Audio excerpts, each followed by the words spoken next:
For those who have been kind of monitoring the election, we do have a new board. The board was elected in. I have been was nominated and voted in as president. So I want to thank everyone for that.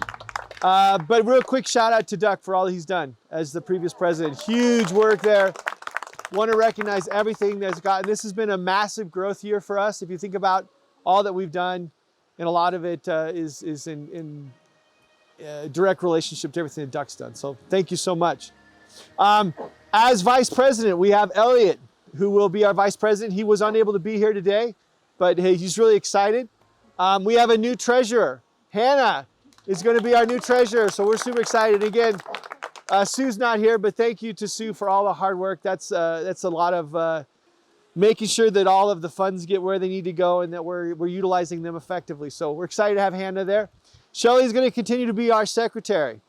So we're very excited about that. And then we have Eric as our newest member at large. And Chris, who does our newsletter, is going to be a member at large along with Debbie Weingart. So those will be what will be considered our executive council and will be responsible for making the decisions on the board. So what we expect to see happening in the next couple of weeks, we're going to be sending out some polls because we would love to know what you as members, what we can do to make this next year more exciting. We've had a lot of growth, so we want to make sure that what we're providing from a club perspective is meeting your needs. So look forward to those. If you don't see those, make sure to reach out to one of us. We definitely want to hear your voice, your opinions. For those who came to the show, we had really good turnout. It was a great show. For those who came, I hope you enjoyed it. If you didn't come and you want to be able to have a way to, or you didn't get a shirt, make sure to let me know. I've got some. So we have a few more of those. But we just want to thank everybody who made that possible. We've had a lot of excitement. A lot of the vendors are still talking about the wonderful show that was there. A lot of that was due to the work that you guys all there and everything that was done. So we want to thank all of you who came. And with that, we're going to go ahead and dive into kind of a winterization session. One more. So I want to thank the club for support in the past 4 years. Since I came back to the U.S. from Japan, it's been a wonderful experience stepping into a community that is strong and bustling and really eager for knowledge of this community. Really appreciate the support you guys have shown for the club, how it's growth and where it's been, where it is today versus where it was when I first got that thing. So I want to thank everybody here, especially the board that's been so supportive. Right? We want to continue the education. Right? That's really what drives us as hobbyists. We want to learn. We're eager for this learning. We're all on this journey together. Everybody's at a different point in the journey, but we're all on the same journey along the line somewhere. Right? So thank you very much. It's been an honor and a privilege. So thank you. Well, and Duck, you're not going to get to go too far because we're going to definitely need your help as we go to being as a full ZNA chapter. So that's something that's super excited. We've been kind of working on this for a long, long time. We have finally gotten to be able to be a full ZNA's chapter. Duck's going to be going ahead and presenting our chapter to the board coming in January for acceptance. So this is a huge honor and a real privilege. And again, we want to thank Duck for helping to lead that. Fantastic. All right, so we're going to probably dive into winterization. But before we do that, I'm going to present right over here. So I'm going to let everybody get comfortable so they can kind of see, and we'll talk a little bit about winterization. Okay. So there's some chairs over there. There's some chairs over here by the table. We'll let you all get comfortable. Okay. You sure? Okay. You're right in the splash zone. Okay. Do I need to do anything special with that? Okay, we're good? All right.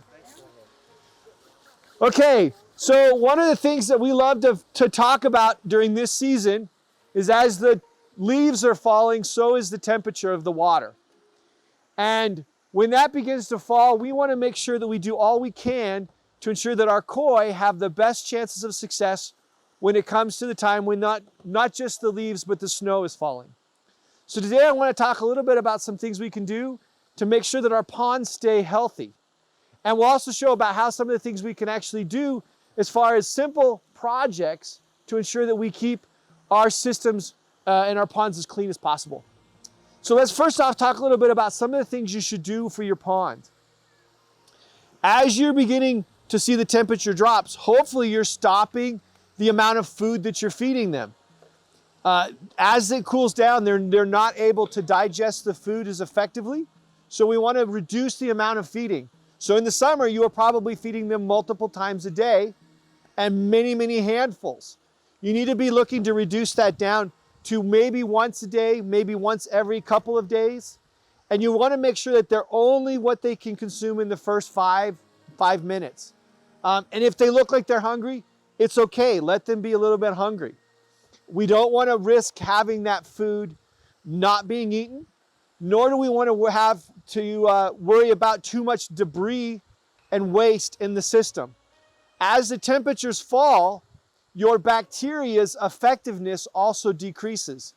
And if the water gets too cold, it will actually, the bacteria will begin to die off. Now that bacteria that you've been growing all summer and you have a nice healthy ability has been looking to consume a lot of the nitrates and the ammonia. As it dies off, it's not going to be as effective at doing that. We still have our koi, they're going to still be looking for food. And you may be looking at that they're going to start to eat a lot of that algae that you have been trying to control. So algae is a good food source for them during the winter. We want to make sure that we keep that nice and clean. So our ponds, this is a great time to clean your pond. So what does it mean to clean your pond?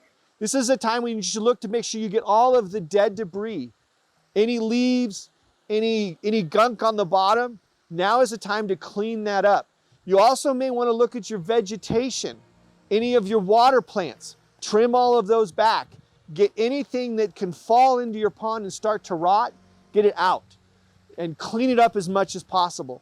Because any of that debris that's sitting on your pond is going to begin to rot and it's going to eventually settle into that sludge at the bottom. And we really don't want that sludge at the bottom because your koi are going to be looking for the warm water and that's going to be near the bottom of the pond. So you want to keep that as clean as possible. Now the other thing is you want to make sure that your pond is ready to shut down. One of the things a lot of us have are waterfalls. Waterfalls are beautiful, they're great, they bring a lot of oxygen, but they're also exposed to the air.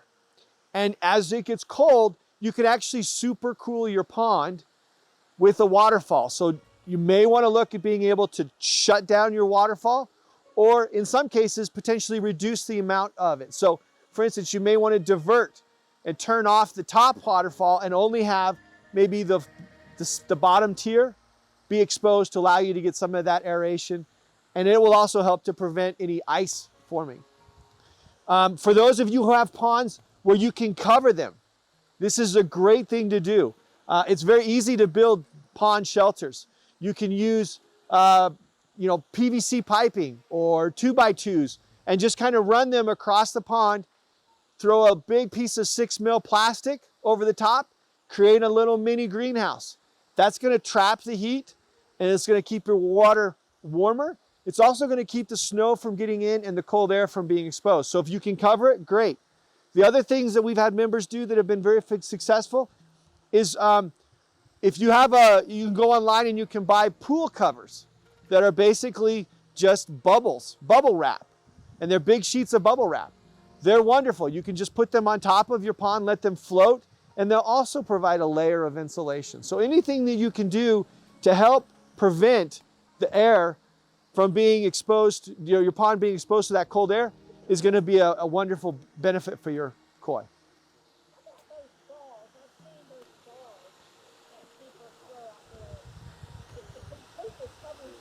Yeah.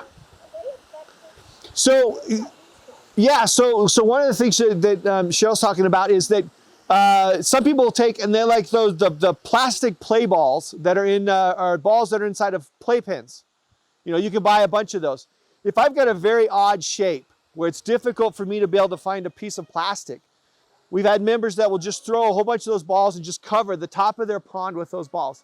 And I think it does a pretty good job. It's not nearly as effective as something that's got a true air break, but it does help to provide and prevent some of the evaporation that we see.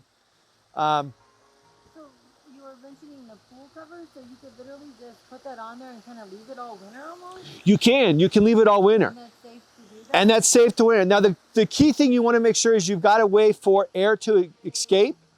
So your koi are still going to be producing ammonia, and they're going to have gases that they're going to want to get rid of. Okay. So you want to make sure that you've got an aerator. 100%.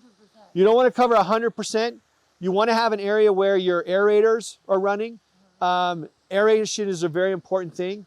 That's going to help to get rid of some of that nitrites and nitrates that are in the water. Okay. So you don't want to cover the whole pond and shut them off. But you do want to have some of, if you can cover as much as you can, it would be definitely helpful.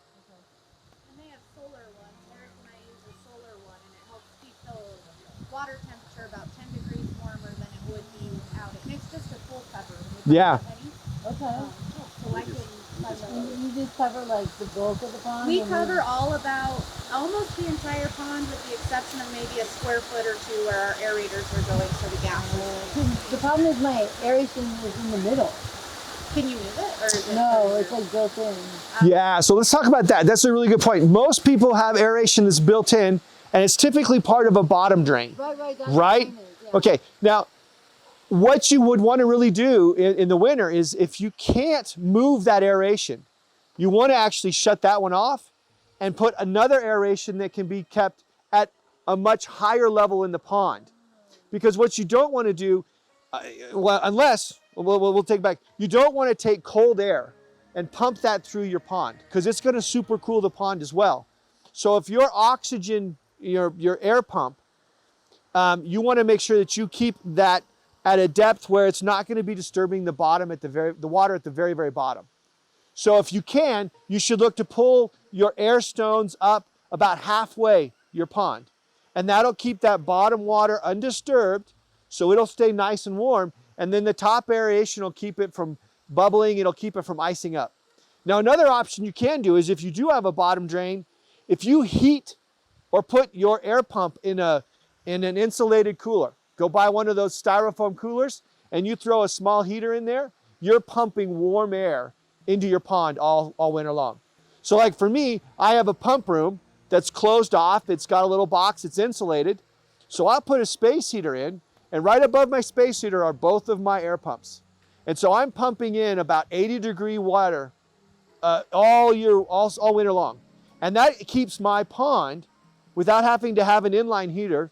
I know Ron here has an inline heater, so he doesn't have to worry about it at all.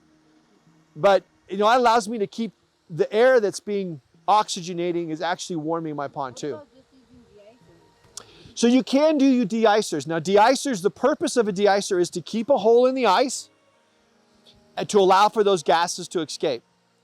The challenge is that when you allow the water to freeze, you are going to be cooling that top 12 layers or top 12 inches. It's best if you can keep no ice on your pond. So a de-icer is great if you have no way if you don't want to freeze and have a hole, because what you don't want to have is the whole ice covered off. Because what's happening when you do that is there's no way for those gases to escape, and they just start to build into it and they build a bunch of toxins, and it'll kill your fish. So you have to have a de-icer at a minimum to prevent preventing a hole from forming. It's much better for you to have a cover. And again, if you're going to have oxygen, you want to make sure that if it's not warm air that you're pumping in, you want to have it about half the depth of the pond. Does that make sense? Any questions? Not relevant to that, but I had a question on snowpack. Do you have to worry about snowpack on covers? So if snowpack is something that you do kind of want to watch for. So like last year, we had a couple of storms that we got several inches. Some people got several feet. Typically, when you're looking to be able to put a top on, you do want to make sure that you have a slant. So if you can find a point in your pond that's high and you can kind of put a slope on, that's ideal. Most plastic covers can handle a few inches. You may have to go and brush those off. I know for my cover, I actually put a very steep slope to encourage the snow from falling off. But you will kind of want to watch that. Snowpack is not a problem as long as it's not going to crush the whole thing. It's okay for it to be covered entirely with snow as long as it doesn't push in and start to get down and touch the pond itself. Because you don't want that cold, icy snow on top of your pond anything that's there, you should be able to do it. If you need to brush it off, that's a good thing to do. I'm not too worried. It really just kind of depends on what kind of a cover you've got. But like typically 2x2s, you know, PVC, I would be a little bit leery of holding that much weight, but 2x2s, 2x4s, they'll be able to cover that pretty well. Okay, great question. So a lot of people say, yeah, the question is, what's the ideal temperature for your pond, right? And some people say, as long as it doesn't freeze, it's good enough. So 33 should be what we target. Well, reality is that we want to keep it as close to 50 as possible, right? We really want to keep it warm because if it goes below 50, it puts a lot of stress on the koi. Their immune systems shut down and they just don't have the ability to do that. Koi can handle temperatures lower than 50. So it can get down lower to 40, 45, but ideally you really want to keep it above 50. If you're able to, the best thing would be to keep it around 60, right? 60 would be ideal because you're able to then have the ability to give them a little bit of food so that they can have some nutrition, but they're also going to have their immune system a little bit functioning. So 60 is a great temperature. Anything above it, man, that's candy, really, from a winter perspective. Sure. So if I have the aerator built in the middle, could I just put like a pool cover on either side and leave that middle part open? You can. Leave like 2 feet open and then cover the rest? You can. Okay. You can. I mean, If what? If you have a way to keep your pump warm, that's pumping the oxygen. Then yeah. yes, but if not, then you're disturbing the bottom. If you don't have a way to keep your pump warm, you'd want to turn that aeration off and just add small aerators to the edge at a higher elevation. Okay. Yeah, so the key thing with those, so the question was if I have a bottom drain or a bottom drain aerator, can I just insulate or cover everything around and keep that area open? And the answer is yes, but you want to make sure that you're pumping in warm air. You really want to keep that bottom of your pond as warm as possible. Well, how would you know that? That's a great question. They have phenomenal thermometers that you can put in, and I highly recommend. I have that. But that's a digital one that you can read on your phone? Yeah, so I would track that. But I'm not exactly, but I'm just not exactly sure the setup. Okay, so actually with mine, I have several thermometers. I have a thermometer that sits about a foot down below from the edge of the pond. I have one that's about halfway in my pond, and I have one at the very bottom. So I can monitor the temperature across all the depths of my pond. And that gives me an indication as to where my cold areas are. Okay, in the winter, typically, if I don't have an inline heater, I'm going to want to turn off my bottom drains because I don't need to necessarily pull the water from the bottom drains. I'm going to run all my water through a skimmer. My skimmer, I'm going to have everything coming from my skimmer, and I'll run my circulation through my skimmer. And if I have a waterfall, I'm going to try to divert it so that I'm only putting in a little bit of, I'm only exposing the water coming through my system to a little bit of air. I want to make sure that I keep the amount of exposed water coming through the circulation to a minimum. And so that's what we highly recommend. That will allow the bottom of your ponds to stay very warm. And that's the whole goal. If you've got ability to have an insulated system or you have inline heaters, you can run the whole system active, but most of us don't have that. So the key thing is to really make sure you keep that bottom warm. Now let's say, for instance, you don't have the ability to turn your bottom drains off and you don't have the ability to shut the system off. How can you clean your pond without having that filtration system running? And that's what we're going to kind of talk about today. So this is a simple project that if you're like, look, I don't know how to do all things. I just want to shut everything off and I'm going to have to rely upon another way to keep my pond clean. This is a great project to do. So what I'm going to show you how to do is build a filter that you can stick inside of your pond and you can run during the winter, which will help to keep it clean without causing it to super cool the pond. Okay? So it's a very simple thing. What you want to do is find something like a trash can that will allow you to be able to keep the bottom of your pond warm. I have no holes in this, okay? So I can put this in the bottom of my pond, and as long as my water is higher than this, I can pull water from my pond into this area so it can clean. The next thing I'm gonna do is, I probably have or should have media, right? So I'm just gonna dump some of this out. Nothing fancy about this. This is just scraps from some of my media stuff. Okay, I can take a bunch of this and I'm gonna throw that in the bottom, and I'm gonna act as a barrier so that I can keep all of the garbage and filth that comes through the system. It has a place to go. I don't want my pump to be pulling the yucky water. I'm gonna go take one of my pond pumps, nothing fancy here. I'm gonna set that in the bottom of my bucket. Simple pipe that goes out. Don't have to worry about the height yet. We'll talk about adjusting this later.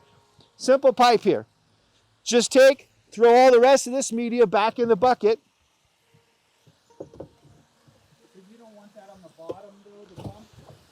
I don't want the pump on the bottom, because what's gonna happen is, as that garbage gets pulled in, it's gonna get trapped by this media, and it's gonna start to settle at the bottom.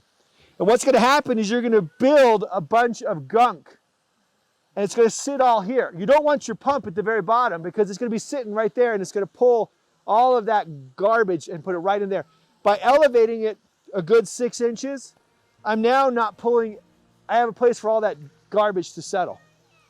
So I'm just gonna throw this in here, and this, again, all this is really gonna help do is capture the dirt, the algae, the solid wastes, the things that are floating around in the water. I'm just gonna kind of put them all in here. Nothing magic. Okay, so that's gonna make a great bed for me. Now, if you have access to some of these are just swim mats. You get them for pools.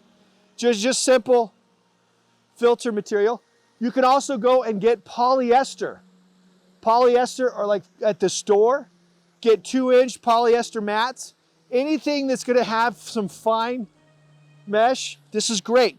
I'm just gonna take this and I'm gonna shove it right underneath this pole, and I'm gonna just push it in here and make it really nice and tight. Again, nothing really fancy, just one way to prevent and have another screen for that filth to come. Now this is kind of awful. I don't want my fish to be messing with it, so I'm gonna take something that's cut just to fit the size of my barrel, and I'll put that in here. And now I have a nice screen where I can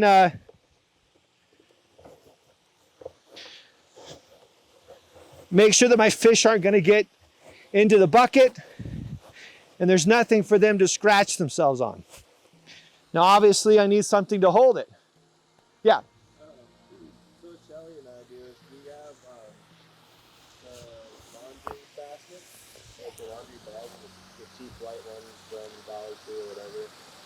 And we take the polyfill from, like what you buy at Walmart, the big bags of it, and then we can just toss that right out, and then refill it, and then put it over the top, and maybe that might help. Yeah, laundry basket. I love those dollar bags, the mesh ones with the zippers.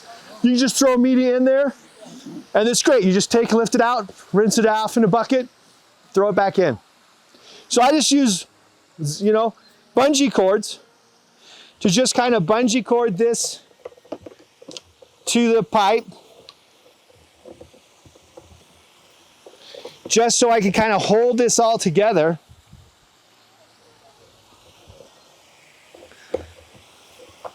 And again, this is fairly soft, so I might come here and I might want to take and put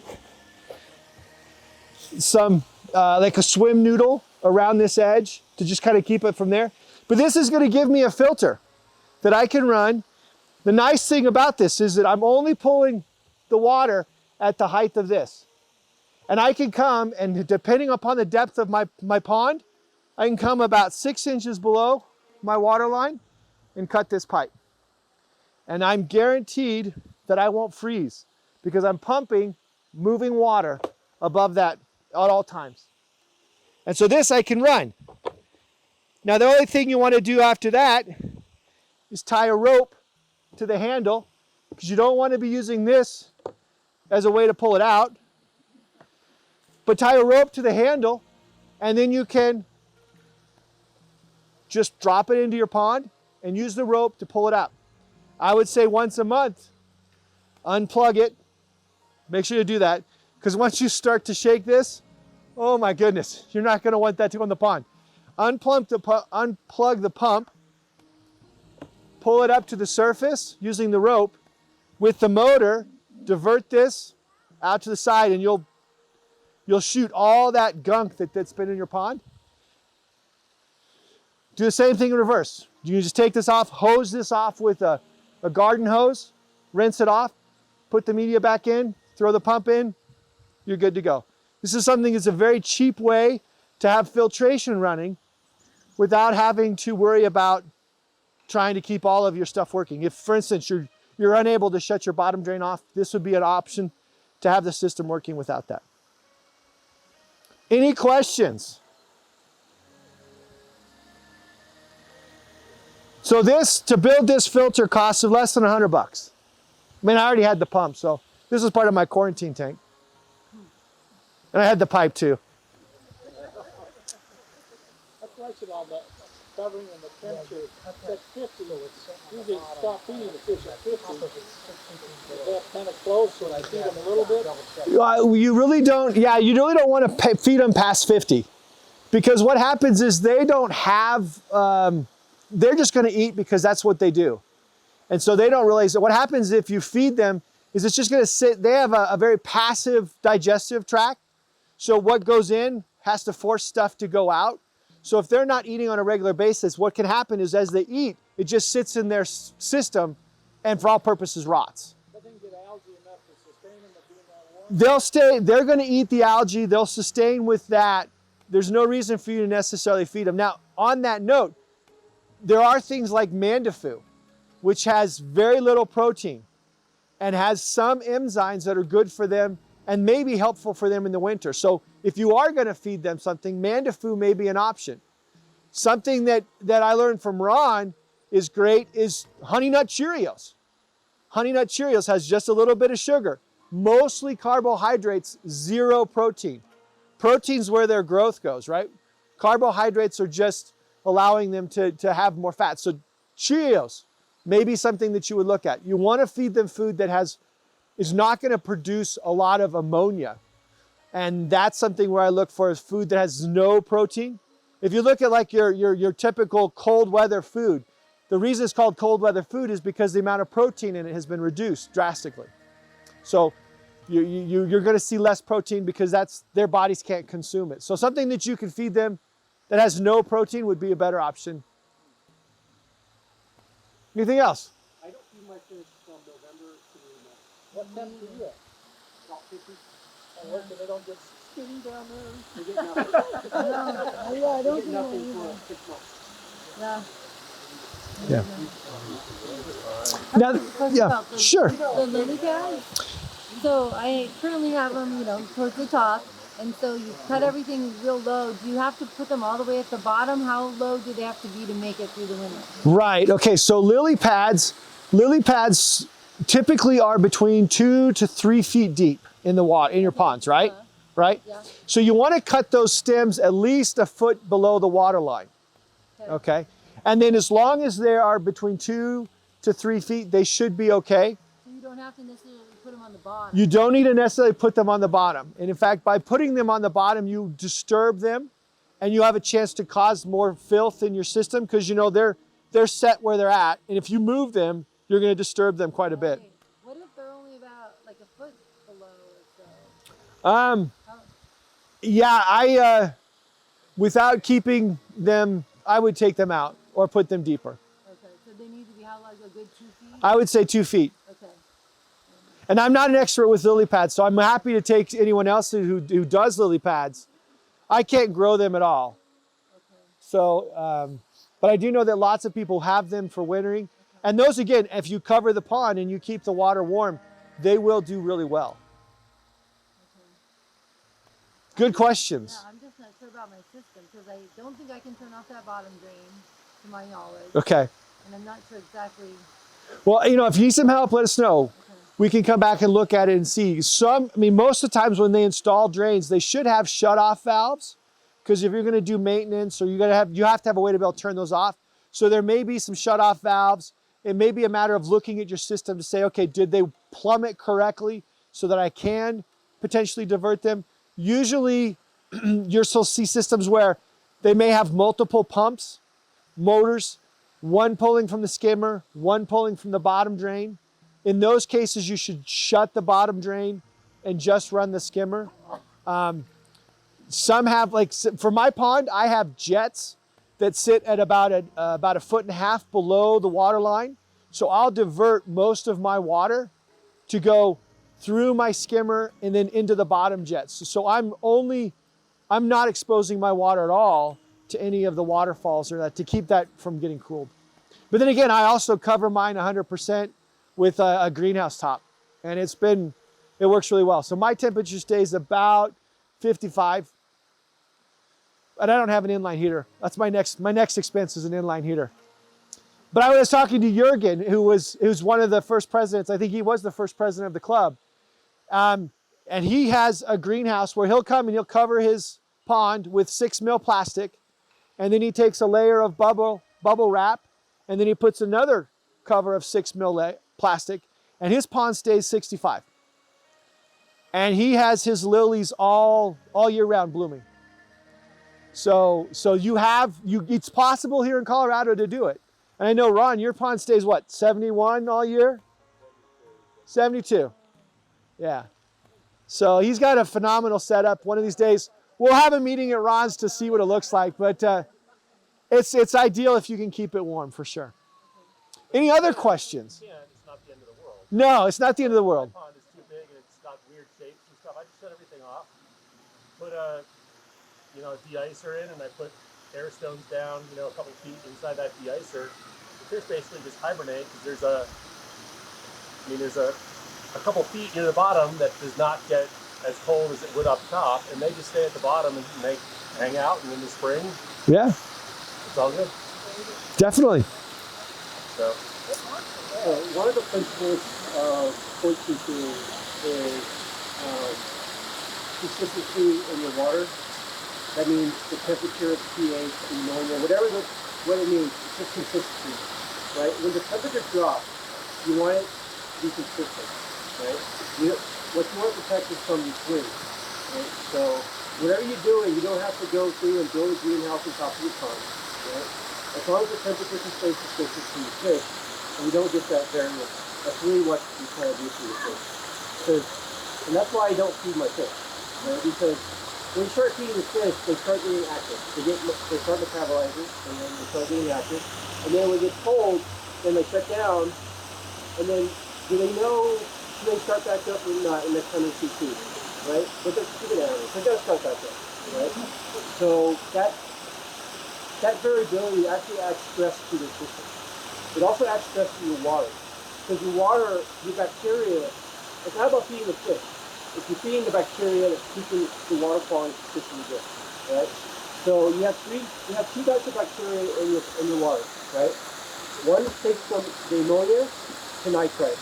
The other one takes from nitrite to nitrate, okay? It's very, very critical to move from nitrite to nitrate really quickly. But the problem is when the water is cold, that bacteria is very, very dormant, right? You do not convert nitrite to nitrate. Nitrite is very, very dangerous for your fish. And even at low concentrations, it will kill your fish, right? So that's why when I say, don't feed my fish, they don't feed my fish, right? Because there's a lot of variability within a winter. And it's a long winter. That's not either so. Sometimes it is shorter, sometimes it gets warm in like March, but then it gets cold again, right? So you want to make sure that you're not actually cooling your fish and cooling the water and cooling the bacteria. So maintaining the water is the most important thing. Like the bacteria in the water, I think it's one of the most underrated things that people talk about and don't talk about. Yeah. So that's why I don't feed my fish, because you feed the fish, you get some ammonia buildup, you get some nitrate. You can't convert it to nitrate, you're putting the fish at a disadvantage. Okay? Most fish don't die during the winter, they die during the spring. Right? They die in the spring because they're stressed out when the temperature starts fluctuating up and down, and people are like, oh, they're hungry, start feeding the fish. Your bacteria are not ready. Right? So this is the problem. Don't feed the fish until it gets warm, and your water, not the air temperature, your water temperature is consistently above 65. So. I think it's important to note that just at 75 degrees is when your bacteria is its most efficient, all your beneficial bacteria that does all those conversions. At 65 degrees in your water, that bacteria efficiency has dropped to 50%. So it's that huge jump from just that short 10 degrees in the efficiency of all that. And I think at 50 degrees, we're operating at 20% efficiency, Yeah, and then it's like done. So you don't really have, once you start getting into those 50 and lower, you don't really have that bacteria to begin with, even be stressing, you know, the fish through that kind of feeding, in my opinion. Yeah. What about water changes in the winter? Yeah, great question. Should we do water changes in the winter? And the answer is yes. You do need that. The other thing that I would highly recommend is one of the things that we are not very good at checking is our pH. pH, even though it's in the dead of winter, get your pH test, go out once a week at minimum, test your pH. And the reason that it's so important to watch your pH is that as your fish are swimming around and your systems are running at minimal capacity, they will build that acid, the water will become acidic. If you have your pH go down below 7.2, it kills all your bacteria. So pH crashes are very, very hard in the winter because they take out your fundamental structure that's keeping them alive from a bacteria perspective. So monitor your pH. Check that at least once a week. If you see your pH dropping and it's going down in the negative, you can add baking soda as a booster. The concern is you don't want to add too much and spike it, because again, consistency is the key. You don't want them to go from 7.2 all the way up to 9 overnight, right? That's really hard. So you'd want to make sure that you keep it. So monitoring your pH and keeping that at a consistent level, that's really important. You want to watch that pH. Check the pH, that's very, very important. Check the pH. You want to watch that. Any other kind of questions? With the soda, you have like the amount of gallons in your pond. You have like a formula for how much you put in? So I usually trial and error. I can kind of tell how much baking soda I can put in before it starts to take. It takes about 24 hours for the addition of the baking soda to kind of even out. So I'll put some in and then I'll have to wait and see where it's at. I tend to run mine very high. So I like to have a lot of baking soda in my pond because it stops at 9. And then any leftover will just kind of feed it as it goes. Some of the water in your areas, check your pH. It probably is already pretty high. So when you're doing a water change, you're adding it. So where I'm at, my water comes in at 7.0. So when I do a water change, I have to augment because I've got a very low pH. So check your water, make sure you know what its base pH is. If it's high, water changes will help to give you that beneficial. I usually take a cup of water and I'll measure the pH of that, and then you might check it a couple times because throughout the day, your sanitation system is going to be running different chemicals. So they may run it less in the morning, they may run more in the afternoon. Whenever you do your water changes on a regular basis, you might want to know what the pH is for that one. Just,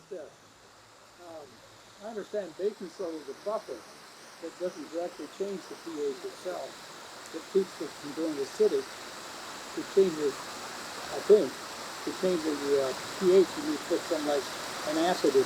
So pH will change and increase baking soda will increase the pH. What we would really like to have is something that was A true buffer would be like an alkalinity. And we can do, well, there's ways to make that. And I was reading in Dr. Johnson, he talks a lot about the pH, and he was talking about plaster of Paris being a very good buffer to prevent pH crashes, because plaster of Paris contains a mineral that's the actual buffer that prevents the pH crash. And you can take plaster of Paris and make bricks of plaster of Paris that you can sit in and let them in your pond, and they'll act as a buffer to keep the alkalinity high, because pH crashes occur when the alkalinity decreases. So there's this like magic relationship between pH and alkalinity. Yeah, it's all I know is that if I add baking soda, my pH goes up. So if it's a buffer, I'm a little bit, I'm not a chemist, so maybe you may be completely correct. I think there was a previous, back in the old days, they had Linford was his name. Linford, yes. And he had a big piece about that. And he kept, you can check the alkalinity with the test kit.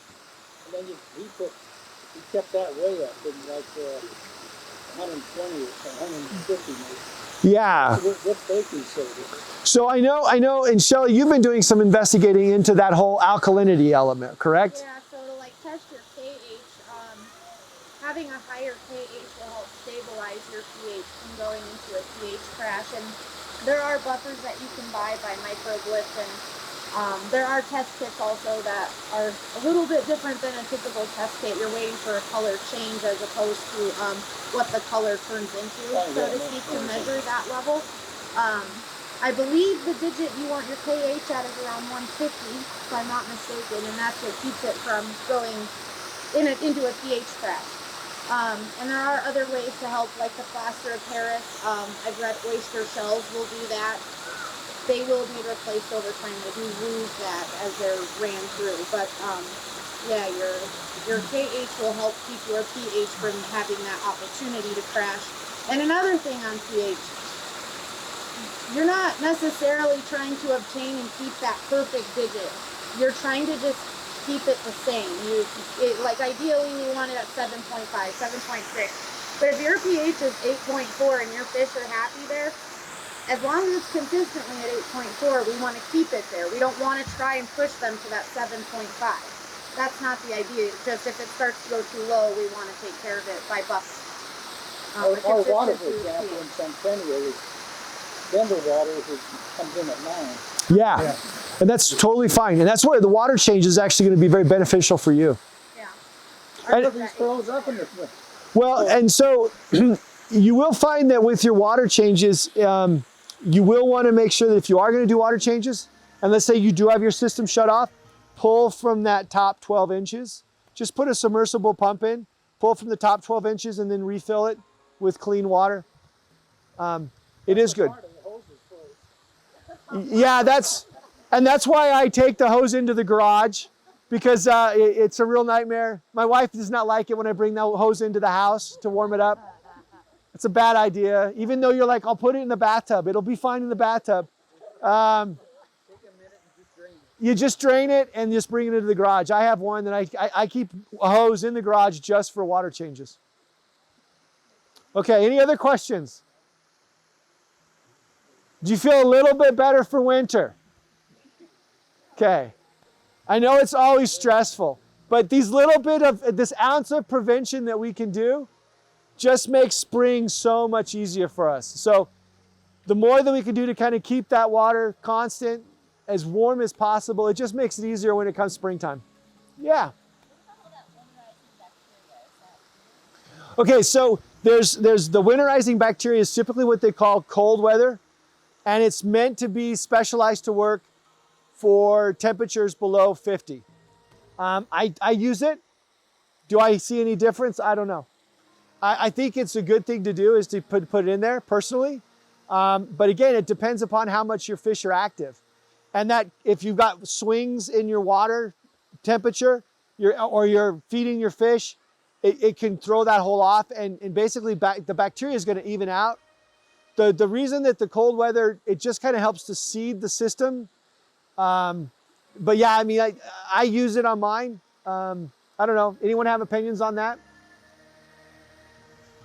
I've never used it. This is my first year doing it in the fall, so Yeah, it works for me. Ron doesn't have to worry about it because his doesn't get cold enough for it.